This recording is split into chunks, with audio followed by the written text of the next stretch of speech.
Hi there.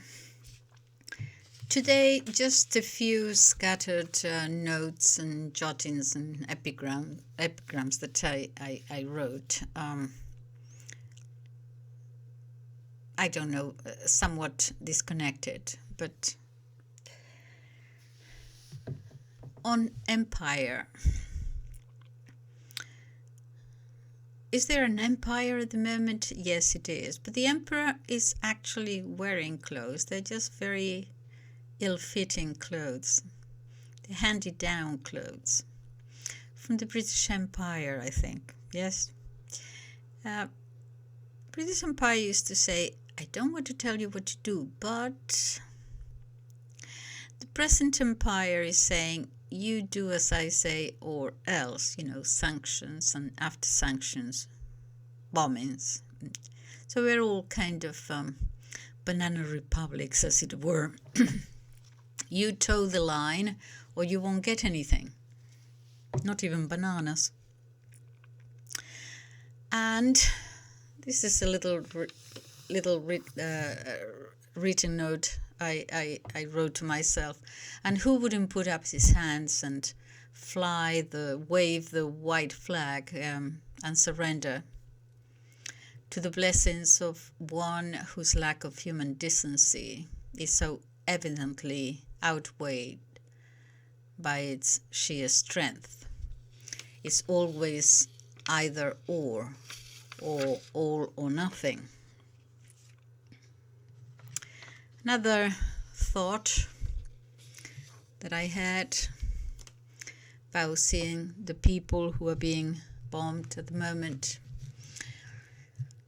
the dignity that they are displaying in their suffering, the dignity they are showing in their poverty, in their famine, in their starvation, the dignity they are displaying in their being bombed, which is, to me, an accomplishment that makes us all in the West, in comparison, look poorer with all our apparent security and wealth. And my thoughts go for the arrogance and disdain for human beings, the blind obedience demanded, that arrogance that in defiance of all legality proclaims all or nothing at its will, and in the end, when everything lies buried in this suffering, will refuse to acknowledge anything.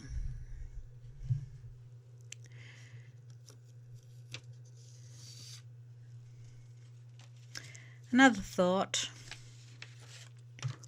it's probably more on the media, connecting with that. Somehow, perhaps we have to start really questioning these powerful dogmas. When we start questioning, there will appear cracks in their self-confidence.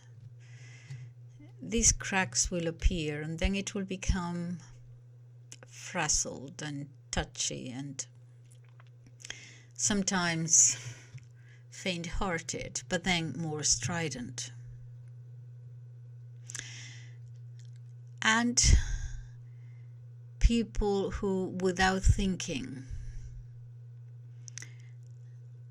mindlessly listen and follow these oracles from our political leaders, these political weathermen, or the media too, accepting everything they're being told as if it were a legal tender, from people whose talent is a talent for headlines. And in these cold or hot wars, they're flirting with the unspeakable. And if we don't take part in some sort of way, because of many different reasons, we all have our lives, but in any case, it does not have to be so anorexic that we do absolutely nothing at all and just look away. And when these, we listen to these constant, highly paid jabbering of those people so pleased with themselves, this constant entertaining bustle of mediocrity, who say absolutely nothing but are not allowed to pause. Otherwise they will fall into shock, silence. They have nothing to say. And their narrative is becoming flat and self-absorbed. And then they go back to those sometimes tearfully, weakly emotional things that they say, that attitude, as happens when they turn sentimental. I don't know whether I'm only one. I doubt I am the only one who feels particularly appalled and even embarrassed when I see the U.S. Secretary of Defense, Lloyd Austin, and the lady who represents the country in the United Nations, and many others. And this is what I want to say. How is it possible that these people, being black, are so comfortable representing the powerful and disdaining the powerless? Now, of course, it's not only blacks, nothing to do with being black, but they are. And there are common shared memories there. Not they themselves, who have achieved success, and they are at the top of their game and great success in their careers, but nevertheless, their parents or grandparents or great-grandparents suffered greatly, suffered disdain and rejection and humiliation, and they were treated as animals. And that shared memory has to carry in their descendants. They cannot forget that.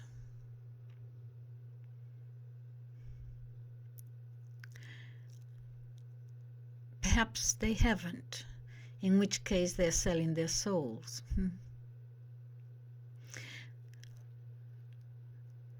But surely, how can they be so comfortable?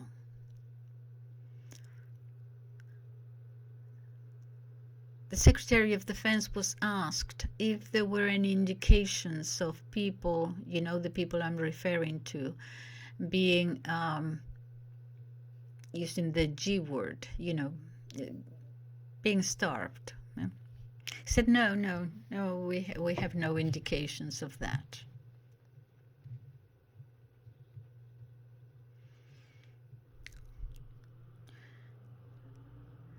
To a person whose grandparents, great-grandparents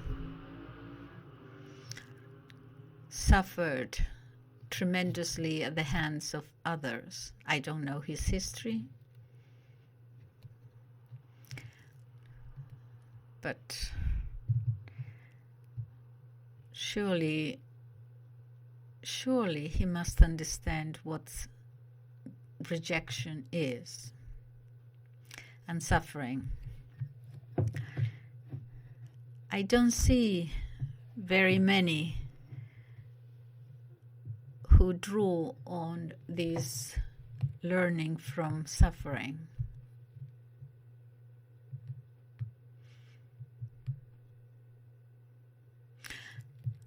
I wish the Black community in America were more demanding of their representatives.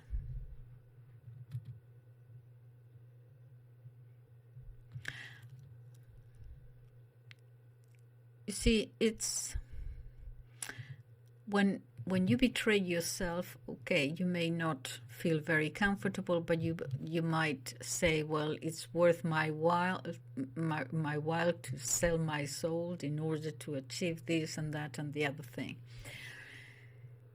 But there is another kind of betrayal, and that is when you betray yourself and then you betray your people and the people where you come from. Where you come from, when you forget that. To me, that's a double betrayal.